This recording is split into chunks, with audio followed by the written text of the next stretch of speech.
வண்ணத்து பூச்சி உடம்பில் ஓவியங்கள் அதிசயம் துளை செல்லும் காற்று மெல்லிசையாதல் அதிசயம் குருநாதர் இல்லாத குயில் பாட்டு அதிசயம்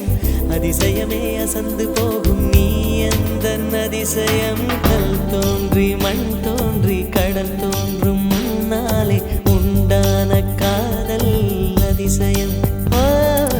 16 வயதான பருவத்தில் எல்லோருக்கும் படர்கின்ற காதல் அதிசயம் பூவுக்குள் ஒளிந்திருக்கும் கனி கூட்டம் அதிசயம் வண்ணத்து பூச்சி உடம்பில் ஓவியங்கள் அதிசயம் துளி செல்லும் காற்று மெல்லிசையாதல் அதிசயம் குருநாதர் இல்லாத குயில் பாட்டு அதிசயம் அதிசயமே அசந்து போகும் நீ எந்த அதிசயம்